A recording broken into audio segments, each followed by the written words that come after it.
went to college, I was roped into being in a play.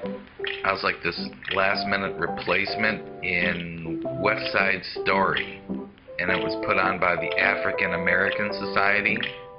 I was about the only white guy in the play. It was fun, and I met a black stand-up comic there, and we became friends. I decided to take summer sessions, which was immediately after the play, and I started to look for an apartment. I asked my friend if he knew of anyone, and he referred me to a group of people who were looking for a roommate. They all knew each other, and they lived in this off-campus house. So I went there, and I met the people, and they seemed pretty nice. It was a mix of guys and girls, and it seemed like a pretty nice place, a big place. So I said, all right, so I moved in. For the first few weeks, everything seemed to be going well. I felt like I was fitting in, but I started to get little hints that they weren't pleased with me, especially after I burned some Jiffy Pop. Then we started to get cockroaches, which is an awful thing if you're ever living in an apartment.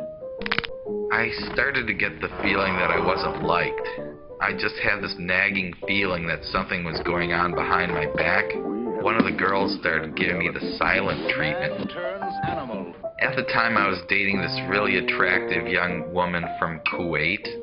There was this one afternoon that I came back to the house in order to prepare for, we were going out to see a Rodney Dangerfield concert. The door to my room was closed, and when I opened it, I discovered that someone had dumped garbage all over my room. You know, the wet, smelly garbage from the kitchen with all the coffee grinds and everything.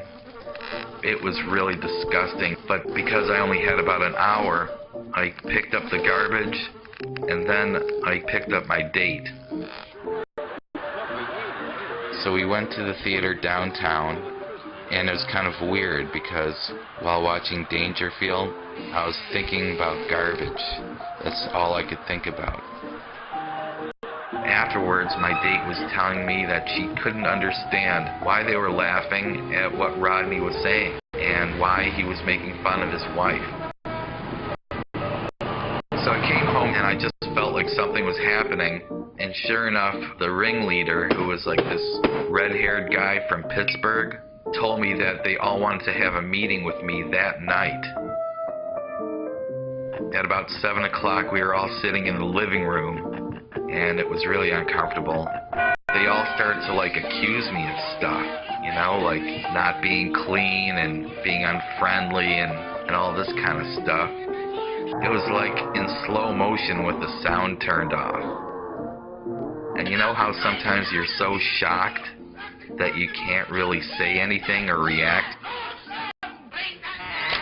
So I packed up my stuff and I left. It wasn't too sad of a goodbye, I'll tell you.